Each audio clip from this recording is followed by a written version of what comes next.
आज वक्फ बोर्ड को खत्म कर दिया और भाजपा ने खत्म किया। कंप्लेन कौन करता है? कंप्लेन करते हैं परवेज हाशमी, कंप्लेन करते हैं चौधरी शरीफ, जो ये कांग्रेस ही है, मतीन अहमद।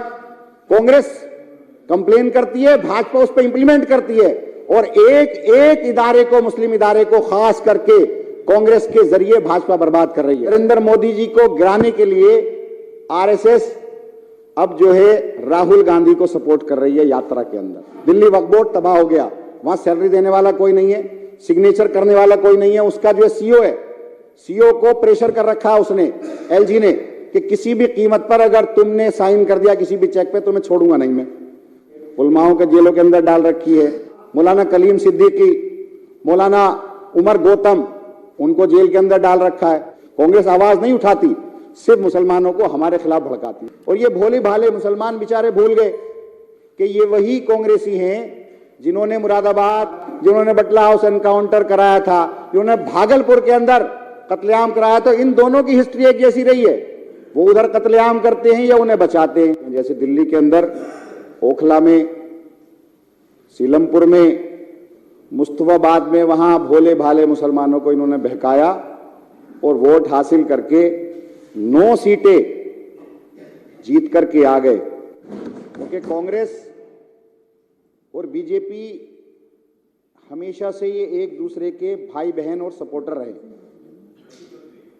आज अगर नरेंद्र मोदी जी देश के प्रधानमंत्री हैं, अमित शाह जी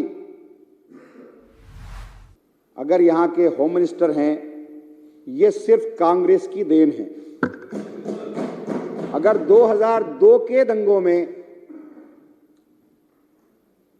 अमित शाह जी को और नरेंद्र मोदी जी को कांग्रेस ने उनके किए की सजा दे दी होती तो आज ना तो नरेंद्र मोदी प्रधानमंत्री होते, ना अमित शाह होम मिनिस्टर होते, ना आज आरएसएस इस मुल्क में भाजपा को रूल करा रही होती। और ये अब आरएसएस दूसरा क्या कर रही है कि आज आरएसएस से बड़े नरेंद्र मोदी जी हो गए। तो अब नरेंद्र मोदी जी को गिराने के लिए आरएसएस अब जो है राहुल गांधी को सपोर्ट कर रही है यात्रा के अंदर। और ये मैं तस्दीक के साथ कह रहा हूं, आप पता कर लें। 2 लोग हैं, एक तो बेचारे भोले भाले मुसलमान, उनको ये बहका लेते हैं। जैसे दिल्ली के अंदर ओखला में, सीलमपुर में, मुस्तफाबाद में, वहां भोले भाले मुसलमानों को इन्होंने बहकाया और वोट हासिल करके 9 सीटें जीत करके आ गए।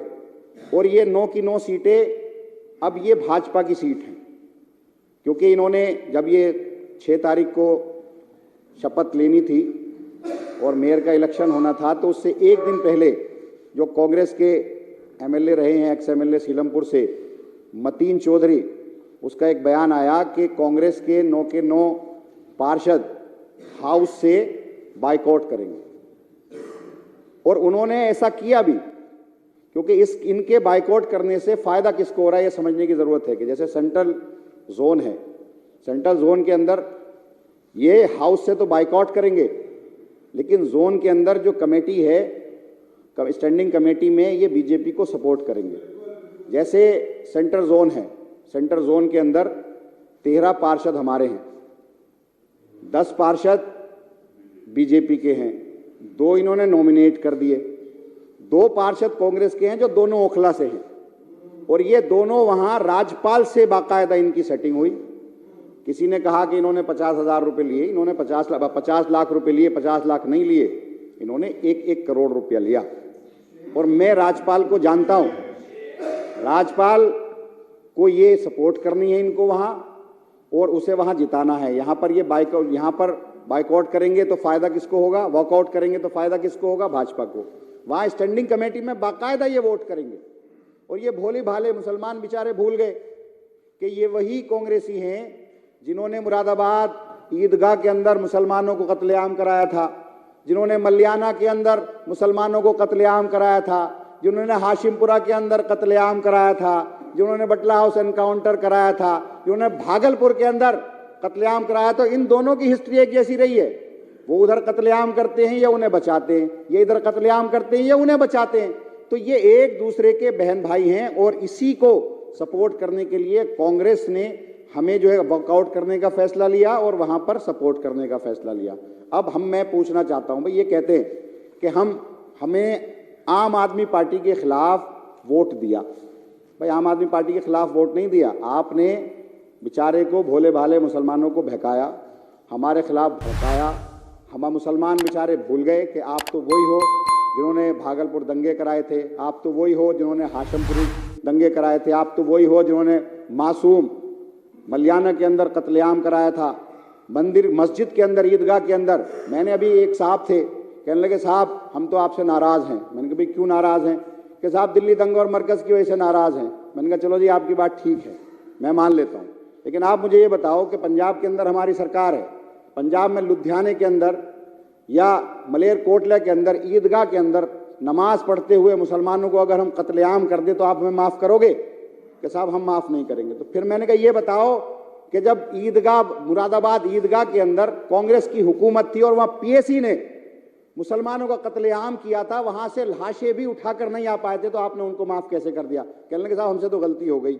अब गलती का खमियाजा मैंने कहा ये कर रहे हो, आपने बीजेपी जो आपके तमाम बिजनेसमैन को जेलों के अंदर डाल रही है, ईडी छोड़ रखी है, उलमाओं के जेलों के अंदर डाल रखी है, जो CA/NRC में बेचारे मासूम बच्चे जो जामिया के अंदर प्रोटेस्ट कर रहे थे, जामिया के न जाने कितने स्टूडेंट जेल के अंदर डाल रखे हैं, UAPA लगा दिया, हमारे उलमा मौलाना कलीम सिद्दीकी, मौलाना उमर गौतम, उनको जेल के अंदर डाल रखा है।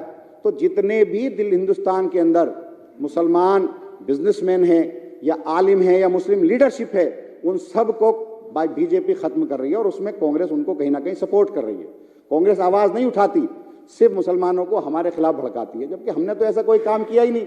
आज वो ये कहते हैं कि सब आप आम आदमी पार्टी को हम वोट नहीं डालेंगे हाउस के अंदर। भाई क्यों नहीं डालोगे? हमने क्या किया? हमने क्या नुकसान पहुंचाया? हमने तो ऐसा कोई काम ही नहीं किया जो किसी भी इंसानियत के खिलाफ हो। ना हमने मुसलमान के लिए खिलाफ कोई काम किया, ना हमने किसी हिंदू के लिए खिलाफ काम किया, ना किसी सिख के लिए खिलाफ काम किया।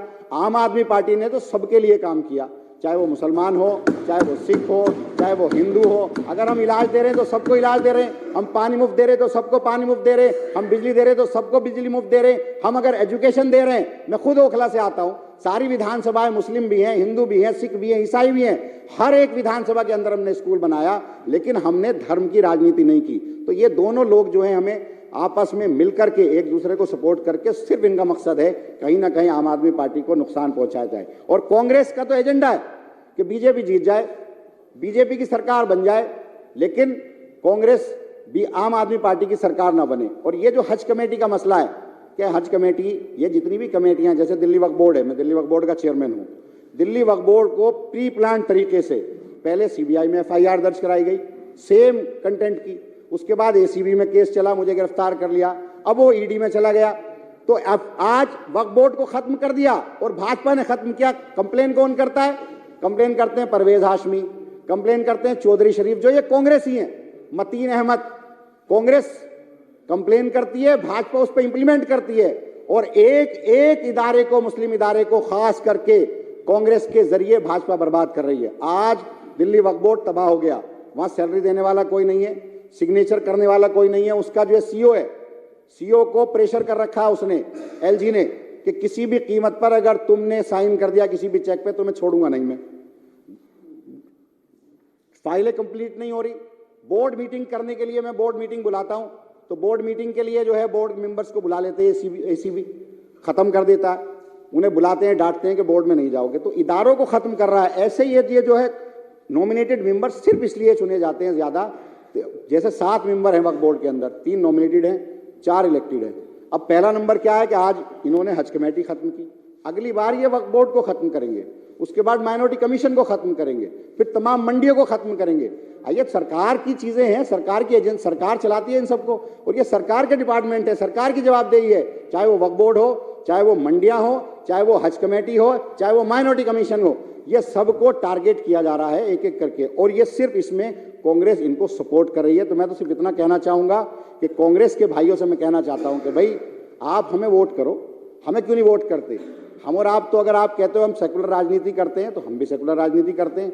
आप इन भाजपाइयों को सपोर्ट करके आपको क्या मिलेगा? ये भाजपाइयों तो सबके दुश्मन है, ये तो किसी के भी नहीं है, ये तो देश के दुश्मन है, ये तो दलितों के दुश्मन है, ये तो मुसलमानों के दुश्मन है, ये तो ओबीसी के दुश्मन है, ये तो हर एक इंसान उस इंसान के दुश्मन है जो सेकुलर है। तो इन भाजपाइयों को क्यों सपोर्ट कर रहे हो आप? आपके वॉकआउट करने से भी इन्हीं को सपोर्ट किया जा रहा है। आपको अगर आप इनको वोट दोगे तो भी इन्हीं को सपोर्ट करेंगे। तो आम आदमी पार्टी 134 सीटें जीत कर आई है, अगर 9 और मिल जाएगी तो हम पूरी ताकत के साथ दिल्ली को चलाएंगे, सपोर्ट करेंगे। शुक्रिया। इन्हीं बातों के साथ मैं